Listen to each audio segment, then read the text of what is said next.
Yo, yo, yo, it's your boy Don Prince, and I'm back at it today with another podcast. And what my podcast today will be about is Michael Jackson and the song They Don't Really Care About Us.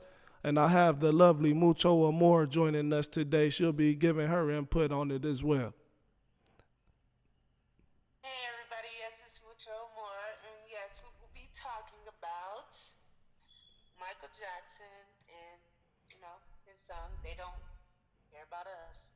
You know, today I have picked this topic. They don't really care about us. The reason that I picked this topic is today, a couple of days ago, with the corona going on and everything of that sort, my little son was doing this class project.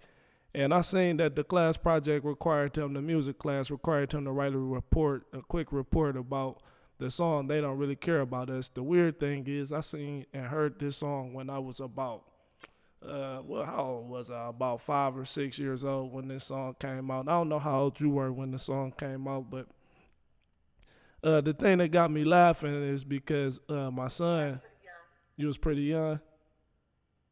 Yeah. Yeah, the thing that got me laughing is because my son report, it wasn't funny what he wrote, but it opened my eyes because in the video when I was younger, I thought they was just saying that whoever they was. Now when people mention they, we don't even know who they is, but I guess we do know who they are, the powers to be.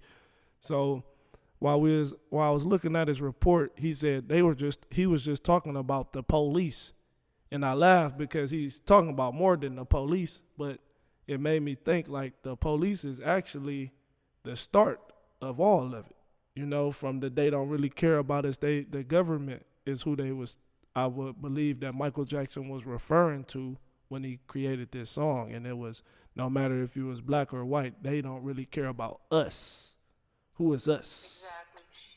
And I feel like that's exactly how I feel like when I was younger. I, really didn't really pay attention to the song, but like just re-listening to it, and, just hearing what he was saying, like I know exactly what he was talking about now, and it's definitely the government who he was talking about. So yeah, I mean, I like have a chance to just re-listen to it. I think differently just because I'm more wiser and I understand now. So yeah, Yeah. Now, when he made this song and he was talking about the government or whatnot, and from what we expect, he was talking about the government. Now, the part that I had started to pay more attention to was the fact that Michael Jackson was using police officers more so in this video. And can I say this? Let me say this: the beat of that song, if you listen, the beat is that's a dangerous beat that Michael Jackson chose to use on that song, and the fact them drums was going. So when I'm looking at it, and I'm looking at Mike dancing, I'm like, oh, look at Mike dancing. I was like, Mike tearing it up. Like, was he not tearing it up? yeah, he was tearing it up. He wasn't Man. playing with him. He was definitely serious about Yeah, Mike was making tearing it sure. up, man. Like, all I want to say is that. So while I'm They watching it don't really care. on If you everything, notice, there's a lot of it's majority. Excuse me, I need to cut you off. But like, if you notice, there's a lot more black people in the video. Like, well, so you could. I didn't think he was meaning it as far as I don't think he was meaning it as far as black people, because in the song he actually when he said us, I just think Michael Jackson meant people in the whole. And far as the police situation, now let me get back to that. The part of that situation of showing that many police in the video, it kind of made me. When listening to what my son had said, it kind of opened my eyes to what Michael Jackson was showing, and it was at the lowest level. Is where most of us are at. Is at this lower level, and at this low level of of government, the lowest level of government is the police. They like the roaches. The police is like the slave capturers, the people that do the dirty work. They're the people that introduce you to what court is, what lawyers is. They're the people out there that's like, they're like the henchmen of the government. And that's what I Right, thought, right. that he was showing. Because, yeah, before you enter jail, you got to go through someone called the police.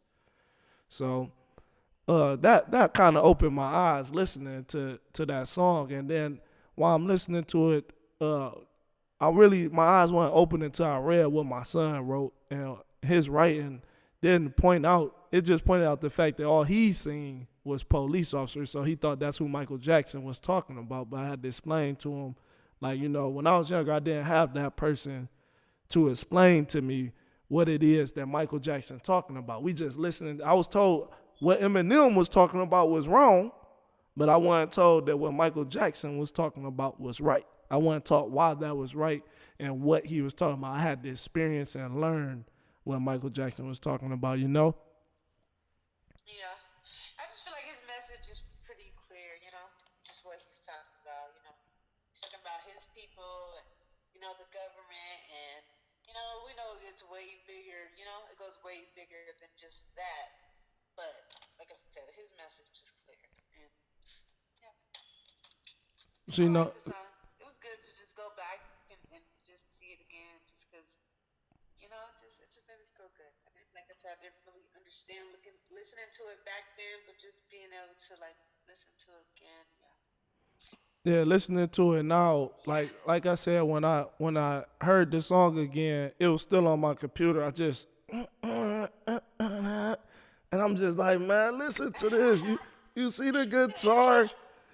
It made me feel like I was playing the guitar listening to it. I'm like, damn, Mike was tearing this song up, man. But one thing I want to say is, Go ahead. one thing I want to say is Mike was good in a different way, man. And when you looking at this video, because imagine not having the video. That's why visuals is so important. As a graphic designer, I urge people to make strong visuals about what they were saying, not just making a visual, just to make a visual. Mike had these people playing the drums in the streets, and then while the people playing the drums, you just like, damn, why they playing these drums? Mike just dancing. He like, all I want. He just having fun during the video. It don't look like he wasn't having fun while he was creating this visual for people, though. And while I'm watching it, it was good it was good. Like the music Michael Jackson makes to me is like good for the soul, man. I agree. For sure. And I feel like, I agree with you. Visuals are very important just because, it gives you a more understanding on what you're listening to. Because you might listen to something and you might think you understand, but then when you get the visual with it, it just gives you that extra understanding. Visual turn you up. It's always good to, have a visual and, so you could just fully get that understanding of what you're understanding, Especially what you're putting out there, the message that you're trying to convey. If you put a strong visual out there to it, but they don't really care about us. The reason I should have did this podcast where I could have people calling in and stuff to get a input about how strong this song was. But at the time, I had no idea. I just used to like saying, all I want to say is that they don't really care about us. That's the only part that really realize what the hell he's who is they? And we always get into this thing where people asking who they are and why is it that they don't really care about us? And who is us? Who are us? However you want to put it. I feel like us are the minorities. You feel me? And I feel like that's what I was saying. It's about his people, but it's not just a black and white thing, as well. Just like you said, just people that's in the whole, Right. And that's why Michael. Minorities and stuff like that. That's why Michael touched so many people. Any color. Any it didn't matter the color of your skin. And that's why in the song I'm pretty sure I would like to see who wrote the song, because one thing that I had learned was sometimes the person who's singing the song isn't always the person who wrote the song. So I don't know if Michael Jackson actually wrote that song, but one thing that I do know is that whoever wrote the song, they made sure off of what you're saying, Mucho, and make sure that y'all go check out Mucho Amor. One thing that you're saying off of this song is that Michael Jackson uh, mentioned in the song that if Roosevelt was living, he wouldn't let this be. And Roosevelt was believed shot down, assassinated, and also if Martin Luther King was living, he wouldn't let this be. You know, so those are two people that was assassinated, that did care about us, that cared about Right. us, and that's Trying to make a change. for sure. Two different colored people, like a white man who they call white, and a black man who they call black. They cared about us, and they wanted to, as Mucho Amor said, they wanted to make change. So today, what I want to leave you all with is when you out there and you making your music, first off, put a powerful visual to it. You know, make sure that you got a visual with meaning. You know, so I can understand what you were saying. I can see what you were saying. Better yet than just hear what you were saying. That's the point of the visual. And also, go check out the video and pay some respects to Michael today, man, because I feel I don't really hear people really paying them respects no more. But that was a wake up to me. And every time I hear a Michael Jackson song, I just think that the song was meant to, you know, uplift and empower people. You know, I'm not saying every Michael Jackson song, but I don't know too many Michael Jackson songs that's not. Definitely, yeah, that was a powerful song. You know, Definitely gonna go re-listen to it again, and you know. and let them know where they can find you, Mucho Amor. Let them know what platforms that you on. So if they ever want to look you up, Yes. So you guys can find me on Instagram at the same name, which is Mucho More 1111. And I'm also on. So you guys should be able to find me there and kind of, you know, look around the page and kind of, you know, get a feel of what I do, you know. okay. Do you have any podcasts, any websites that they can find you at? No, like except for Instagram, Facebook, and of course here now.